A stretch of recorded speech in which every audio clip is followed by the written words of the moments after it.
Follow me now, follow me. Hey, that is my song, man. That is my song today.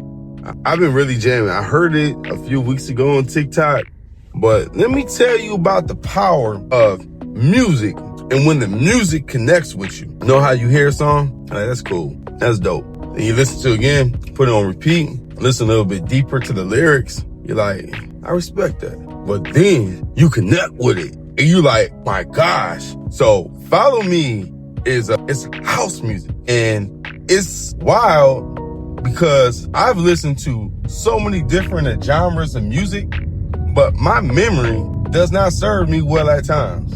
And at times I could forget whole genres of music. This reminds me of like that DC go-go music. I want to say the dubstep. I can't really remember, and I haven't really taken the time to really investigate this. But what I'm trying to tell you is this, man. I had told Alexa, and I'm saying it. So when you watch your YouTube of this video, I'm like, Alexa. I'm also Siri. And I'm also saying Google. I hope all your devices activate.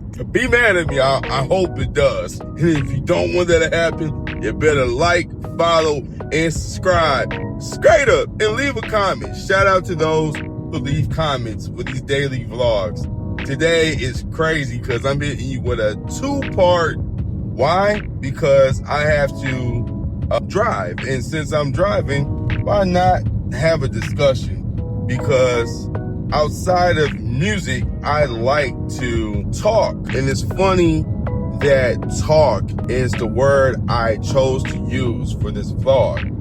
Because raise your hand if you talk for a living. I literally talk for a living. And in between talking, I am always doing some creative story problems. So I'm doing some story problems and I am asked to talk. And my pet peeve in life is having too many pots open all at the same time. So I try not to have as many pots open as I once used to have open, because it does not do a service to me when this occurs.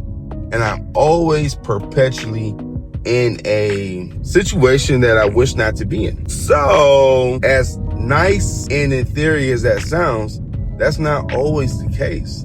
Sometimes we're going to have to multitask.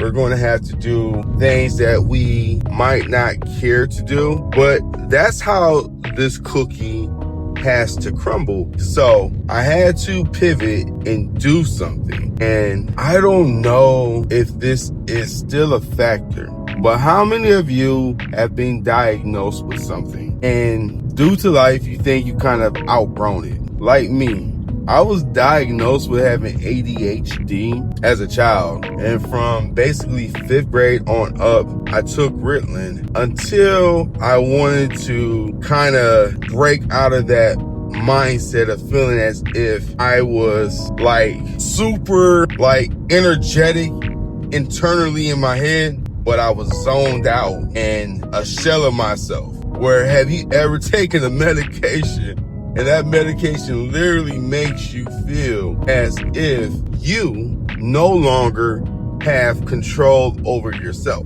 That's what my experience with Ritalin was like. But while in the process of doing these creative story problems and doing what is asked of me for compliance reasons, I have been looking at myself and I've literally been like asking myself like, hey, do you have the mental fortitude to do what it is that you're trying to do right now with your time? Like, can you do it? And I have started to come to the resolve that I might need some assistance, or I might need to see what the hypothesis will be on the medication, because I am a person that used to like to be validated by others for any and everything. I always want to know if I'm doing a good job. And I always want to know if I'm underperforming. And if I am underperforming, then I would savor the opportunity of improving upon what I failed at. So I'm thinking about so many things, because as we advance in society and with the emergence of AI and technology, the reasons that I could propose to not try this hypothesis is not good enough. Case in point, I went to go do my yearly checkup yesterday. Unfortunately, they told me that I had the wrong time, so I gotta wait till the end of the month. But that actually is a blessing and a benefit, because it gives me more time to prepare for what I really want to ask.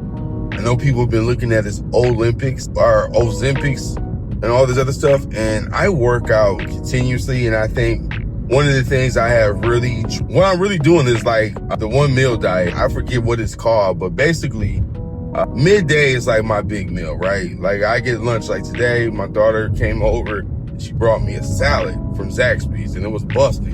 That was a chicken salad with the double egg, just like I like it. And I smashed everything but really like the cucumbers and tomatoes, because I'm very particular. I gotta have them diced up or I can't eat it. So I ate the salad. I feel really refreshed and full. And for the most part, that's going to take care of majority of my needs. And if I do get hungry, I usually try to have like a light soup in the evening. And I'm thinking about maybe making me like a pot of soup once a week, in addition to making my salads. Like I got a whole chicken. I'm going to need to slice and dice that up and use that inside my chicken salad bowls for next week. Bottom line is, I'm trying to keep my A1C down, and also at the same time, I am trying to see if my concentration levels will increase, because follow me, been going off in my head all day, and every time I get done with a story problem or a phone call, I always find myself like desiring to get up. But then again, I don't know if it's the best, because there's some days already where I work relentless hours and I don't take breathers. So if I take a medication and it's keeping me focused, will my workload increase where I work my volume of inventory down more so that I don't have nothing to like concern myself with, because all of my stuff would just be totally caught up and great? Or do I really need to take this medication and see if it helps? Because like I said, ain't nothing wrong with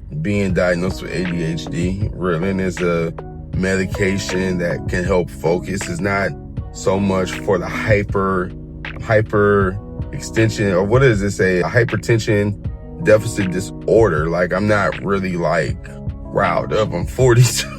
I don't per se stay turned up, you know. In fact, my kids will probably, my kids will tell you, Dad's far from a turn up.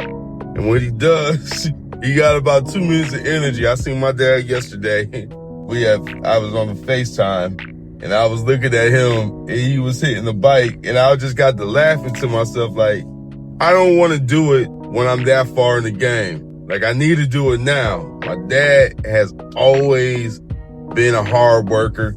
He's one of them weird guys that like during his free time, he'd just go pick up a basketball and go pick up like do 2, 3, 4 different games. But you know, I'm starting to see it in men when they hit 60 plus and they put that ball down, their whole regimen just changes on them. Because without ball, they don't know nothing else. Like my dad, barely, he was not like a gym rat.